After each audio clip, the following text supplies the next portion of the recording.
जय श्री कृष्णा। श्रीकृष्ण जन्माष्टमी देशभरात अतिशय उत्साहात साजरी केली जाते। आजच्या दिवशी बाळकृष्णाला नैवेद्य दाखवण्यासाठी वेगवेगळे पदार्थ तयार केले जातात आणि हे सर्व पदार्थ पूजेच्या दरम्यान भगवान कृष्णाच्या मूर्तीसमोर ठेवले जातात। नैवेद्यात दाखवले जाणारे हे पदार्थ थोडे थोडके नसून तब्बल 56 पदार्थ असतात। प्रत्येक ठिकाणी वेगवेगळे पदार्थ नैवेद्य म्हणून दाखवण्याची प्रथा आहे। पण तुम्हाला माहित आहे का, भगवान कृष्णाला 56 प्रकारच्या पदार्थांचा नैवेद्य का दाखवला जातो? चला तर जाणून घेऊ या मागची रोचक कथा। नमस्कार, स्वागत आहे आपलं संपूर्ण धार्मिक या युट्यूब चॅनल मध्ये। मंडळी, त्याआधी संपूर्ण धार्मिक या युट्यूब चॅनलला सबस्क्राईब करा। व्हिडिओ आवडत असतील तर लाईक करा आणि शेअर करा। पौराणिक कथेनुसार माता यशोदा भगवान कृष्णाला दिवसातून 8 वेळा म्हणजे अष्टोप्रहर जेवण खाऊ घालायची। एकदा पावसाळा संपला आणि शरद ऋतू सुरू झाला होता। दरवर्षीप्रमाणे गोपगोपींनी इंद्राचा उत्सव करण्याची तयारी सुरू केली। कृष्णाने विचारले, तुम्ही इंद्राचा हा उत्सव कशासाठी करता? तेव्हा श्रीकृष्णाला असे उत्तर मिळाले की इंद्रदेव हा पाऊस पाडतो, त्यामुळे पिके येतात, भरपूर हिरवं गवत उगवतं आणि ते गवत गुरं खातात, त्यावर गुरं पोसली जातात आणि दूध देतात। जर पाऊस पडला नाही तर दुष्काळ पडेल, अन्न पदार्थाशिवाय सर्व लोकांचे हाल होतील। त्यावेळी वेळेवर पाऊस पडावा म्हणून इंद्रदेवांना आपण संतुष्ट केले पाहिजे, त्यांची पूजा केली पाहिजे, यज्ञ केला पाहिजे आणि त्यासाठी हा उत्सव आहे। श्रीकृष्णाला ही गोष्ट पटली नाही। तो म्हणाला, हे बरोबर नाही, पाऊस पाडणे हे इंद्रदेवाचे कर्तव्य आहे आणि तो ते करणारच। आपलं सगळं जीवन हे डोंगरदऱ्या आणि गुरं यावर अवलंबून आहे। पलीकडचा जो गोवर्धन पर्वत आहे तो किती विविध रंगाच्या पक्ष्यांनी आणि फळाफुलांनी शोभून दिसतो आहे। आपली गाई वासरे या गोवर्धन पर्वतावरील गवत खातात आणि त्यावरती पोसली जातात।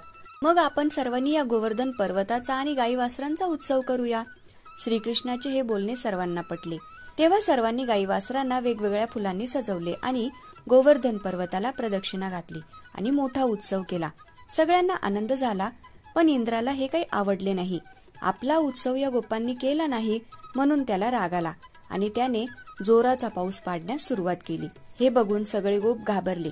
कृष्णाने सर्वांना धीर दिला। त्याने गोवर्धन पर्वत उचलला आणि आपल्या करंगळीवर तोलून धरला। सतत 7 दिवस पाऊस जोरदार पडला, परंतु गोपांना गोवर्धन पर्वताच्या छताखाली असल्यामुळे काहीच त्रास झाला नाही। इंद्र शेवटी कंटाळला आणि पाऊस थांबला।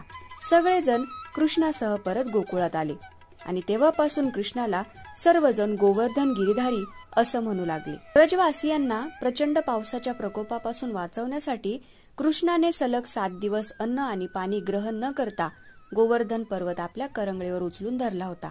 जेव्हा 8व्या दिवशी पाऊस बंद झाला तेव्हा माता यशोदा आणि ब्रजवासियांनी कृष्णाला अन्न ग्रहण करण्यासाठी 7 दिवस आणि 8 प्रहर याच्या हिशोबाने तब्बल 56 भोग तयार केले, म्हणजे 56 प्रकारचे पदार्थ तयार केले आणि प्रेमभराने खाऊ घातले। तेव्हापासून असं मानलं जातं की भगवान श्रीकृष्णाला 56 भोग दाखवला जातो आणि तो त्यांना अतिशय प्रिय आहे। 56 भोग कोणते ते आता बघू।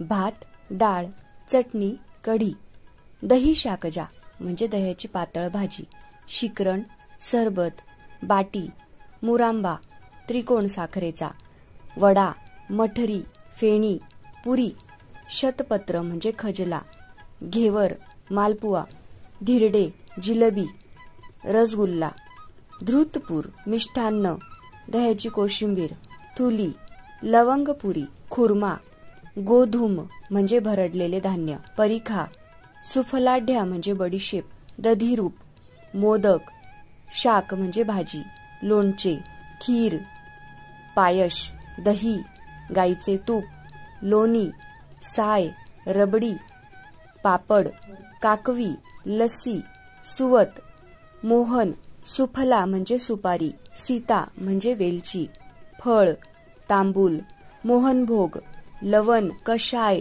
मधुर म्हणजे गोड पदार्थ, तिक्त, तिखट, कटू म्हणजे कडूरस आणि आम्ल, आंबट रस।